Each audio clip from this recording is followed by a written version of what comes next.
Hello friend, मैं आनंद राज आप सबों के बीच। देखिए, हम C8 जो हम लोग का नॉलेज एंड करिकुलम है, उसका हम यूनिट 2 का क्वेश्चन लेके आए हैं। समझे? तो ये क्वेश्चन है ज्ञान का वर्गीकरण, यानी क्लासिफिकेशन ऑफ नॉलेज, मतलब ज्ञान का वर्गीकरण क्या है। समझे? तो लिखा हुआ है कि देखिए, ज्ञान का वर्गीकरण जो है ना, ये मतलब विभिन्न दार्शनिक शिक्षा शास्त्री जो है वो बताए हैं कि ज्ञान इतने प्रकार का होता है। मेरे अनुसार कोई बताता है इतने, मतलब ये सब है।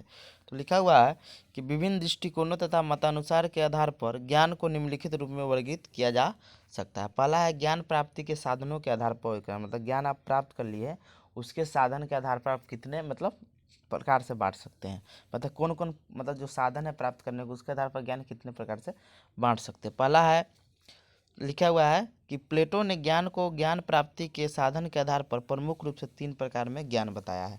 पहला है इंद्रिय जनित ज्ञान, सेंसरी नॉलेज। दूसरा है अनुभवजन या समितिजन ज्ञान, एक्सपीरियंस बेस्ड नॉलेज। तीसरा है चिंतनजन ज्ञान, नॉलेज थ्रू प्रॉपर थिंकिंग। समझ रहे हैं? मतलब सेंसरी। देखिए, इसको एकदम सिंपल वे में समझिए। देखिए, कोई चीज़ को रटना नहीं है, समझिएगा। तो बीएड में देखिए, कोई चीज़ को एक्सप्लेन कर दीजिए अच्छा से, वही बहुत है। याद करके कई क्वेश्चन आप याद कर सकते हैं। समझे?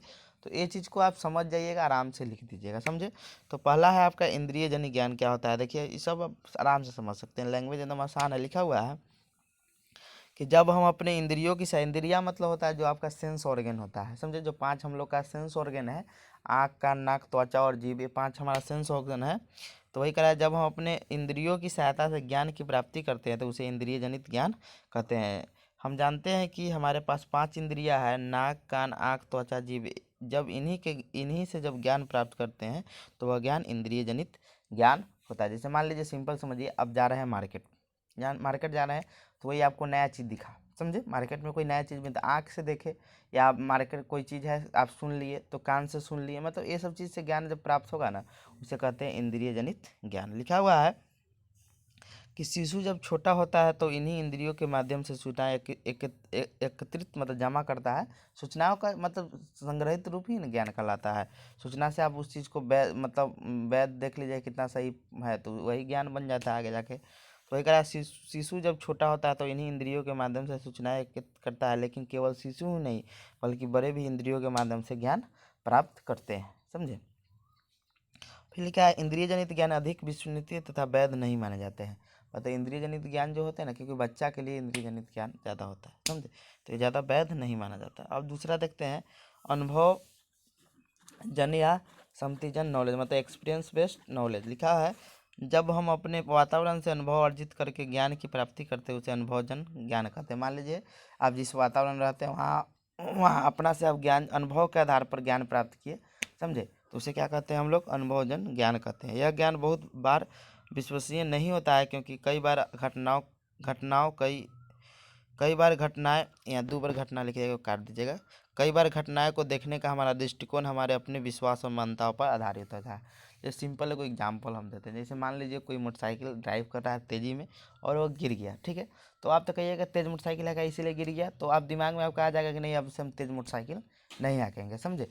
लेकिन मेन बात यहाँ है कि इसे, मान लीजिए वो जो तेज़ मोटरसाइकिल ड्राइव कर रहा था, तो हो सकता है कोई कारणवश, मतलब नहीं बोला जाता है कि मतलब कोई बीमार हो या कुछ हो, मतलब उसके लिए तेज़ बाइक हाँक रहा हो, मान लीजिए गिर गया हो।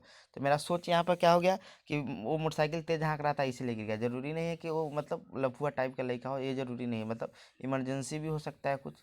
समझे? तो ये सब बात है।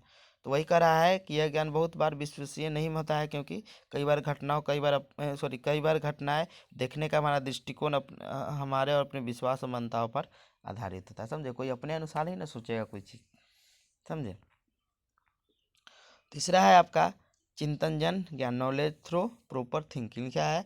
जब कोई व्यक्ति चिंतन के द्वारा ज्ञान की प्राप्ति करता है उसे चिंतनजन ज्ञान कहते हैं। मतलब चिंतन, आप थिंकिंग से, आप थिंकिंग सोच रहे हैं कोई चीज़, उससे आपको ज्ञान प्राप्त हो गया, उसे कहते हैं चिंतनजन ज्ञान। जैसे आप लोग फर्स्ट ईयर में पढ़े होंगे, ये जो कोहलर का सिद्धांत पढ़े होंगे, उसमें जो चिंपैंजी रहता है तो उसको केला खाना रहता है, तो क्या करता है कि उसका एकाएक दिमाग में आता है, एकाएक थिंकिंग सोचे रहता है कैसे करेंगे, कैसे, एकाएक उसके दिमाग में आता है कि छड़ी को जोड़ लेंगे तो केला मतलब जो हो जाएगा उतर जाएगा या टूट जाएगा।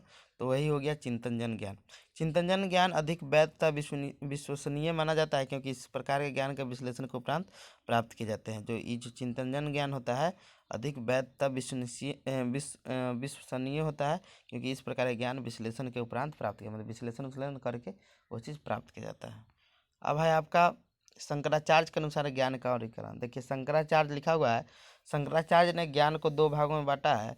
पहला है अपरा ज्ञान, दूसरा है परा ज्ञान। देखिए अब अपरा ज्ञान क्या होता है, देखिए लिखा हुआ है, इस प्रकार के ज्ञान को हम स्वयं के अनुभवों के माध्यम से अर्जित करते हैं, विशेषकर जब हम अपने भौतिक वातावरण के साथ अंतर्क्रिया करते हुए सांसारिक ज्ञान अर्जित करते हैं तो वह अपरा ज्ञान कहलाता है। कहने का मतलब हुआ कि जब अपने हम अनुभव से ज्ञान को अर्जित करते हैं वही क्या होता है, हमारा अपरा ज्ञान होता है। जैसे विशेषकर जब हम अपने भौतिक वातावरण के साथ अंतर्क्रिया करते हुए सांसारिक ज्ञान अर्जित करते हैं तो वह अपरा ज्ञान कहलाता है।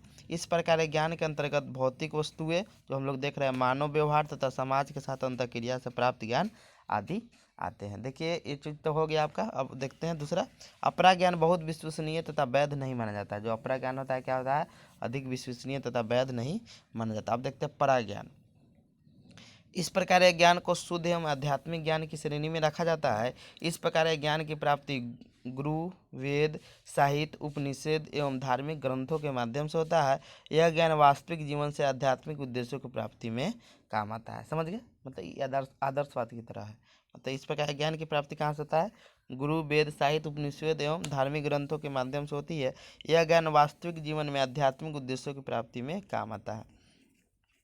लिखा है, इस प्रकार ज्ञान अधिक वैध और विश्वसनीय माना जाता है, क्योंकि इसकी सहायता की पुष्टि वेद, पुराण, साहित्य एवं उपनिषद आदि में होती है। देखिए ये तो आपका हो गया किसके अनुसार, शंकराचार्य के अनुसार ज्ञान का दो वर्गीकरण हो गया। समझिए, जैसे उधर प्लूटो ने ज्ञान प्राप्ति के आधार पर तीन भागों में बांटा था। तो कौन कौन, इंद्रिय जनित ज्ञान, चिंतन ज्ञान और अनुभव जनित ज्ञान। समझे। अब देखते हैं जैन दर्शन के अनुसार ज्ञान करो। देखिए उससे पहले हम एक चीज़ आपको बताते हैं।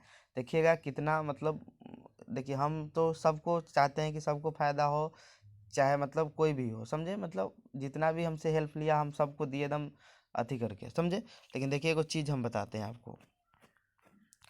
देखिए मेरे यूट्यूब चैनल का एनालिसिस है। हम आपको बताते हैं कि देखिए लिखा हुआ है कि 28 दिन पहले का, मतलब 1 महीना पहले का है कि कौन कितना देर में वीडियो देखता है। देखिए सब्सक्राइब जो किया हुआ है वो 38% वीडियो देखता है। मतलब समझ रहे हैं, मतलब सब्सक्राइब किया हुआ कितना देखता है, 38%। और नोट सब्सक्राइब वाला देखता है मतलब 61 घंटा, मतलब 61 मतलब परसेंट बोल सकते हैं। मतलब समझिए कि डिफरेंस मार्जिन कितना है, कि मान लीजिए 61% वाला मेरा मतलब वीडियो देखता है नोट सब्सक्राइब वाला, और सब्सक्राइब वाला देखता है 38%। समझे। और दूसरा चीज़ क्या है कि और चीज़ बताते हैं, एज का। देखिए एज में तो आप भी जानते होंगे, जो बीएड करते होंगे वही वीडियो देखते होंगे, दूसरा काला वीडियो देखेंगे। तो 18 से 24 साल वाले देखते हैं 47%, और 25 से 34 साल वाले देखते हैं 34%, और इधर 35 से, ये सब तो कम हो गया। अब यही ना देखेंगे।